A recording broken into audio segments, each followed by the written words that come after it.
The Second Amendment in the current state of the United States is a very hot political topic. Before we begin, there's some things that need to be defined before we can fully develop into what the Second Amendment is in today's politics. At the moment, there are currently two sides to the argument of what to do with the Second Amendment.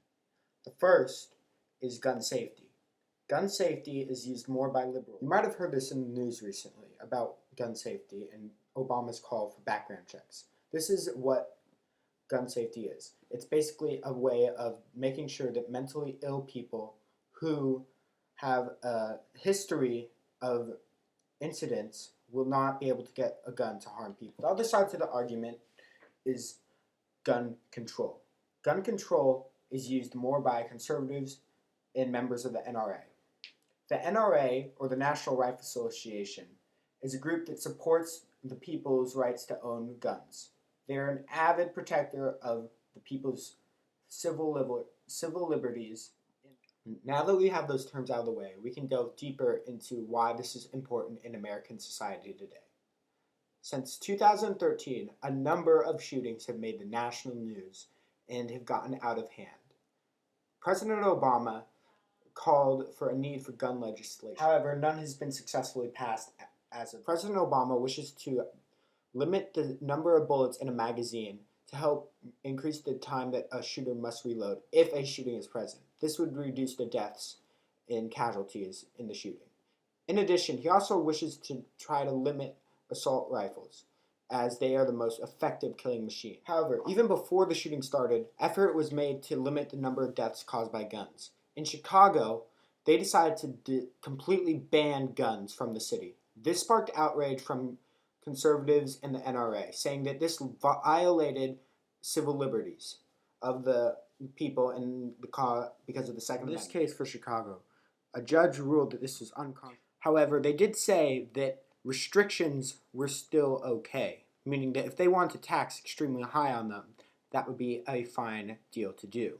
In the conservative website run by Fox News, they said that the Second Amendment needs to have restrictions, as right now it's treated as a privilege and not a right, after the case of the Chicago incident. Going off, though, about how the court said that they could tax and use restrictions, the city of Seattle decided to impose a tax upon gun shops, making it nearly impossible for people to buy guns, as the taxes were approximately 5 cents and $25 for every gun sold. Once again, the NRA and conservative groups tried to fight this, is saying it's unconstitutional and saying that it prohibits people from exercising the right. I found this extremely interesting, as it's very close to where I live personally, and you as well. This article claimed that the city of Seattle around $19 million made to cover the cost of Medicare for gunshot wounds, approximately $12 million of the dollars from gunshot casualties. Laws are making a headline into the political race for president. Now, gun laws and decisions made by the president are becoming a firm front-running reason to vote for a person this presidential election. Some members, such as Hillary Clinton, support a mandatory background check or gun safety, while others on the Republican side prefer gun control.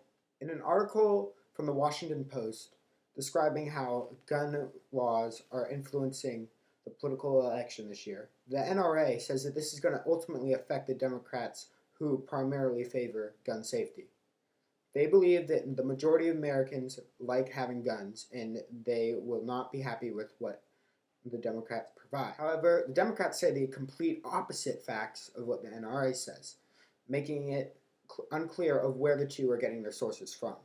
I find this extremely interesting, as it should be that they should have the same sources, but in order to skew their favor, one side will pick another that makes them the hero. However, in this article, the NRA claimed that ultimately this would be the downfall for the Democrats this election season. In another point of view, after the president called action for gun laws to be in place, the NRA jumped right on top of it and said that Obama must not do that and denounced gun control, as written in an article by the New York Times. In this article, the NRA president said that President Barack Obama is saying that the only principal way of making children safe is making other people less safe, meaning that they would take the guns away from them. This is showing a more conservative view, as big government is taking away people's guns, which is a violation of the Second Amendment in their view. This is not what the president plans.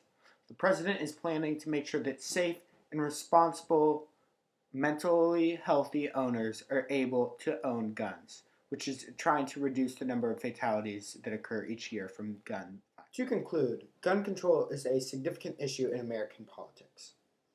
Whether on the right side or the left side of the views, it is undoubtedly a call to action that must be taken by the next president. Cities are now taxing guns in order to make revenue for themselves, as well as to try to reduce the number of guns purchased, which eventually lead to deaths, is making it only available to people who can actually afford them and use them responsibly. A judge has ruled that an outright ban of guns is unconstitutional.